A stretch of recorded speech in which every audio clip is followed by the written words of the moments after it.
You will hear a conversation between a psychiatrist in the medical centre of the college and a new student.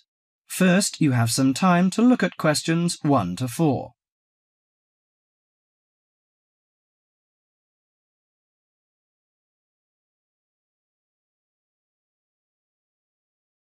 Now listen carefully to the conversation and answer questions 1 to 4.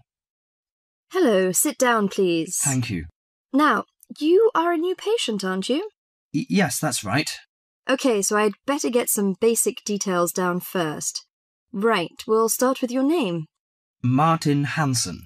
Do you spell that S-O-N or S-E-N? Hansen. OK, and you're a first-year student? Yes, I am. Study in? Electronics, actually. I hope you enjoy it. Thanks. And your address? 2805 Hesperian Avenue, Hayward. 2805 and Hesperian. Yes, that's Hesperian. Hayward, Hayward. And your phone number? 734-246-55. 734-264-55. No, you got the 6 and the 4 the wrong way round. It's 246-55. Huh? Sorry, right. And, when were you born? The 15th of June, 1986. Here in New Zealand? No, I was born in Sydney.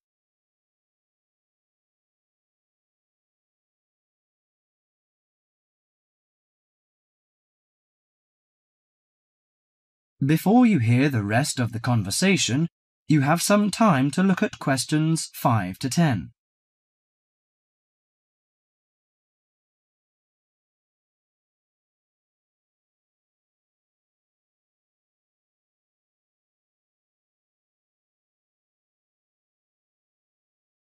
Now listen to the conversation and answer questions 5 to 10. Good. So, what's your problem? Well, frankly, I wonder whether it is a problem. I get the blues, and it lasts for quite a while.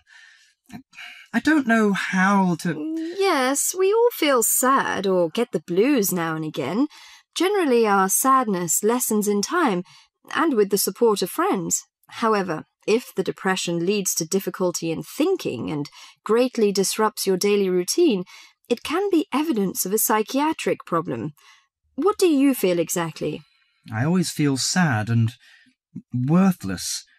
I find it hard to fall asleep and wake up early in the morning. How long has it lasted? Nearly half a month. Do you feel fatigue or loss of energy? Or you may have lost interest or pleasure in usual activities? Yes, sometimes. At first I thought I could overcome it by myself, but I failed, and I'm so glad that you came here. It seems that you are suffering mild depression from your symptoms. Depression? Yes, I feel depressed sometimes. But why would I... Depression may occur as a result of biochemical changes in the body. Alcohol, amphetamines, cocaine, and LSD can bring on depression. Those who have a family history of depression usually have a greater risk of depression. Sometimes the worrying changes in life can lead to depression. I see. I had a really bad breakup of a love relationship. It makes me feel hopeless. Do you think I need some treatment? Yes. Antidepressant medications are often used to treat depression, if it is serious. But I don't suggest them at first because of the side effects. I suggest psychotherapy, which can give you support and help you regain control. So do I need to come here every day? No, I will arrange counselling sessions for you, which will last 12 to 20 weeks. You come here once or twice each week. The psychotherapy is directed at helping you gain insight and understanding about events in your life, which may have contributed to your depression. With growing insight, you can often learn more effective ways of coping with your feelings and changing your behaviour. What can I do to take care of myself? Well, at first you should do some physical exercises on a regular basis, at least 3 times a week. How is your food? Do you eat well? Yes, I think so. I eat at my homestay family. Good. Find a hobby or a positive recreational activity to participate in once or twice a week. I know it's difficult for you, though. When you feel it's hard to overcome the depression, come to the counselling session. Remember, ask for help if the load is too heavy to handle. Yes, I'll try. So, when will my counselling session begin? I'm going to arrange that for you. That is the end of part 1. You now have half a minute to check your answers.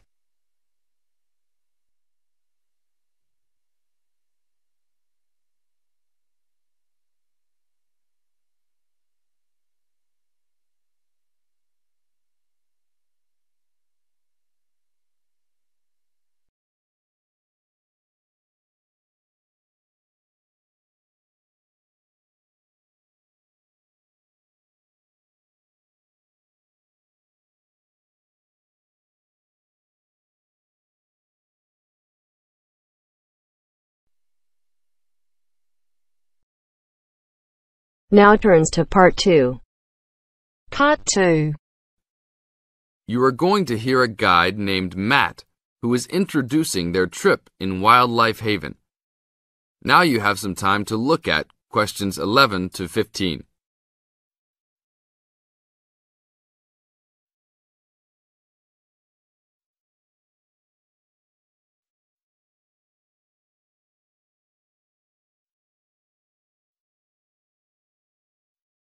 Now listen to the first part of the introduction carefully and answer questions 11 to 15.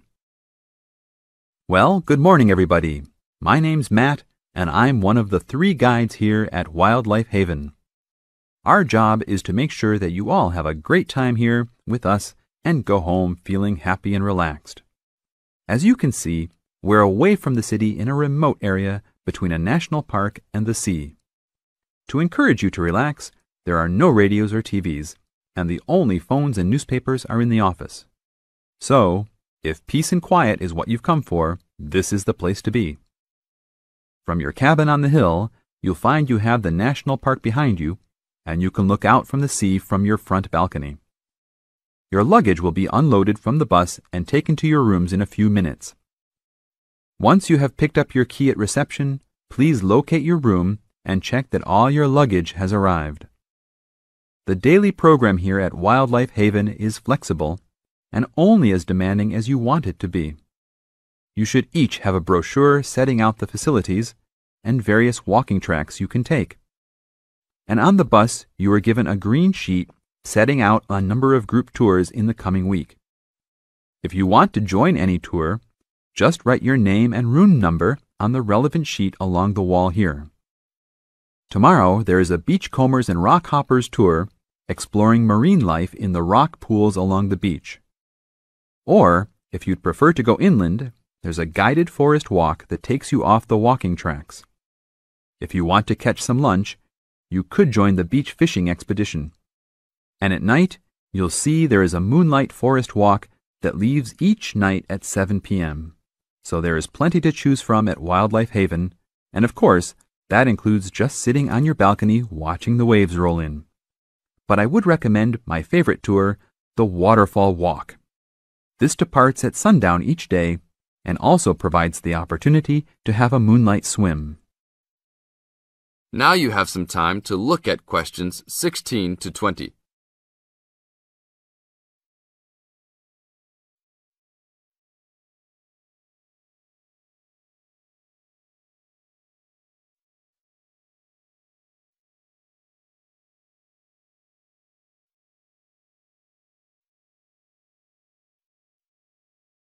In the second part of the introduction, you are going to get some advice from Matt. Listen carefully and answer questions 16 to 20. You've chosen to visit us in January, which is one of our hotter months. And although you may be tempted to wear a minimum of clothing, you should always take precautions against injury, particularly in the national park. This includes sensible footwear. You'd be surprised how many of our guests ignore this advice and end up being sorry. And socks are a good idea too. And even though you might be under trees a lot of the time, it's a good idea to wear a hat in this hot climate. There's no need to be too concerned about walking in the national park, provided you use common sense. It's true that there are poisonous spiders in the park, but they are really more frightened of you than you are likely to be of them. I should also warn you against eating any wild berries. Some are edible, but you should avoid them all. We'll provide all the food you can eat. Well, that's about all for now. Dinner is from 6 to 8 p.m. in this building.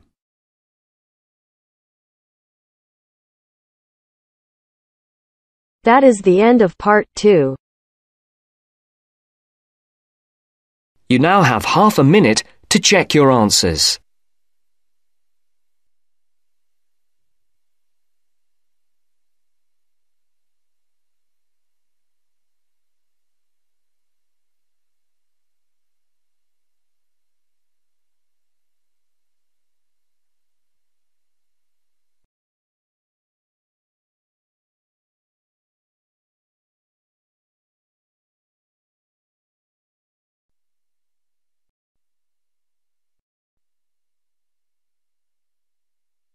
Now turns to part 3. Part 3. You will now hear a radio talk on agricultural regulations. First, you have some time to look at questions 21 to 25.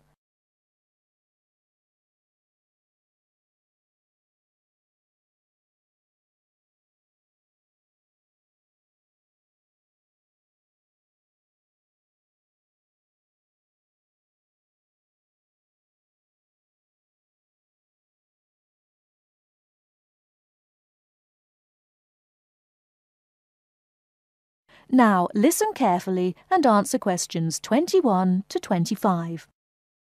Could there be clearer proof of the arrogance and indifference of those who are supposed to keep our food safe than the muzzling of John Verrill? Agriculture is a business, true, and businesses have to make money. But this shows how ministers and officials put the profits of the agriculture business before the well-being of the British people. Mr. Verrill, a pharmaceutical chemist, was appointed to represent consumers on one of the many committees that advise the government on food safety. When he tried to do his job, though, and wanted to warn ministers of a danger to children's health, he was refused permission to do so. The danger comes from hormones given to cattle in the USA and some other countries to make them grow faster. They speed up the animal's development to maturity, thus making meat production more profitable. There have, however, long been fears that the hormones have horrendous effects on the people who eat them, causing diseases as serious as cancer.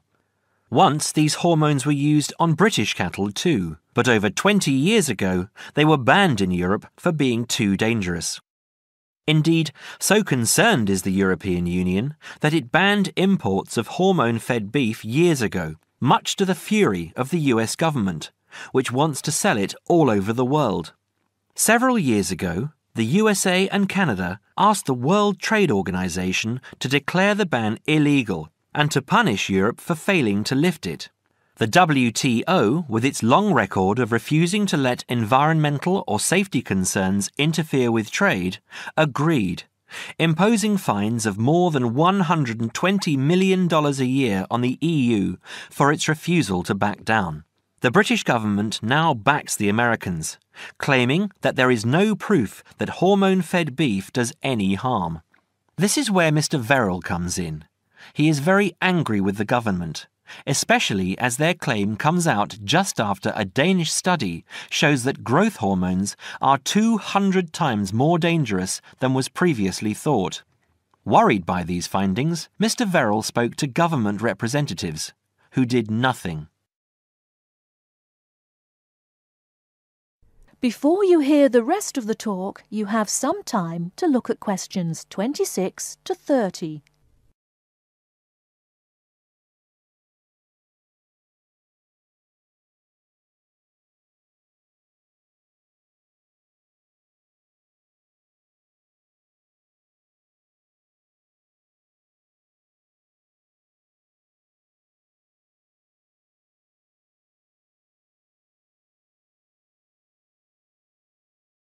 Now listen and answer questions 26 to 30. Not only that, but they have not been testing beef which is imported, which, by law, they are required to do. This directly affects the British public, as about 40% of the beef British people eat comes from abroad, supposedly from countries like Brazil, which does not allow the use of growth hormones. Brazilian beef is stocked by some British supermarkets and widely used in catering. Yet, when a Brazilian farm was recently visited by EU inspectors, a large stockpile of this banned substance was found. This is not the first food scandal we have had in our country. Take the present concern over a well-known chocolate company. Several months ago, the company found out that its sweets were contaminated with a rare form of salmonella, but they did nothing about it, leaving their sweets in the shops to be bought by the unsuspecting public. It was not until 5 months later, when several children had suffered food poisoning, that the chocolate bars were removed from the shelves. It makes you wonder how many other dangerous foods have been allowed onto our plates. That is the end of part 3. You now have half a minute to check your answers.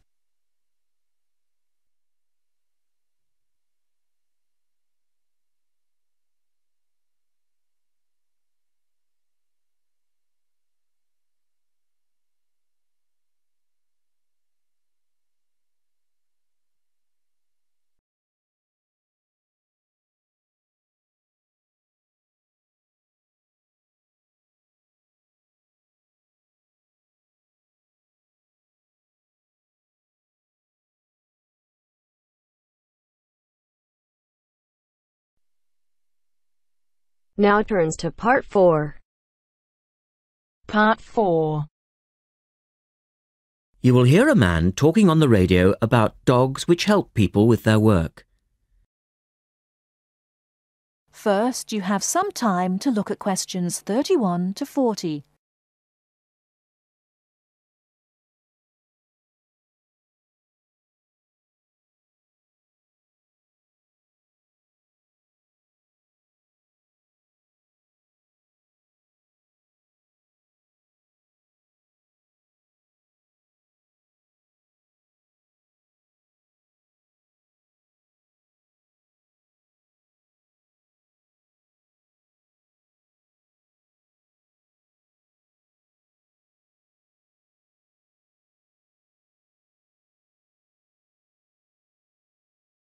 Now listen carefully and answer questions 31 to 40.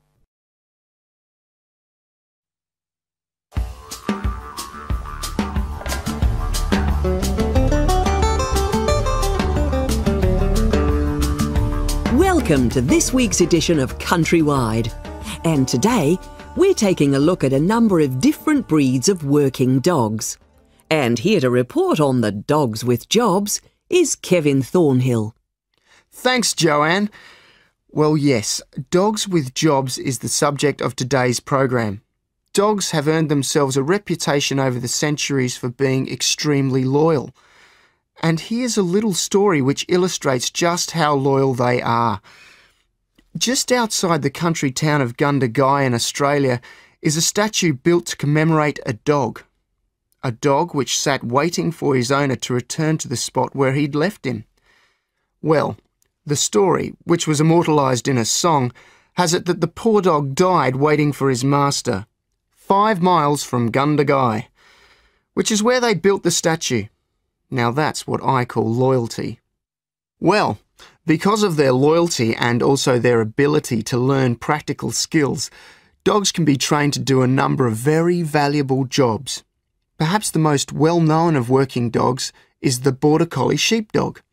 Sheepdogs which work in unison with their masters need to be smart and obedient, with a natural ability to herd sheep.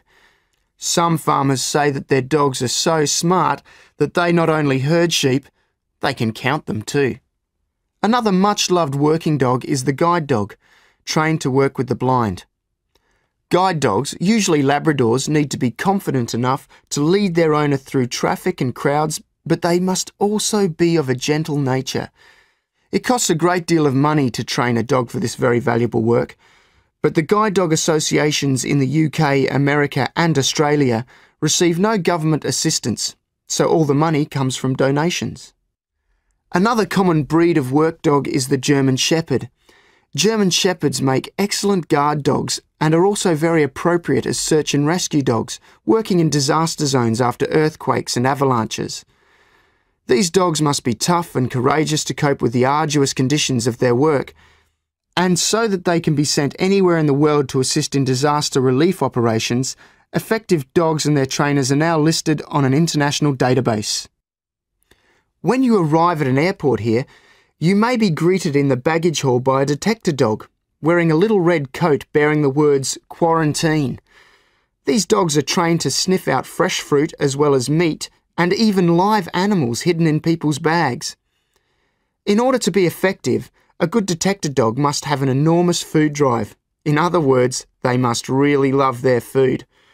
At Sydney Airport, where there are 10 detector dogs working full-time, they stop about 80 people a month trying to bring illegal goods into the country. And according to their trainers, they very rarely get it wrong. Another famous working dog is the husky. Huskies, which originally came from Siberia, have been used for decades as a means of transport on snow, particularly in Antarctica where they have played an important role. Huskies are well adapted to harsh conditions and they enjoy working in a team. But the huskies have all left Antarctica now because the international treaty prohibits their use in the territory as they are not native animals. Many people were sad to see the dogs leave Antarctica, as they had been vital to the early expeditions and earned their place in history along with the explorers. That is the end of part 4. You now have half a minute to check your answers.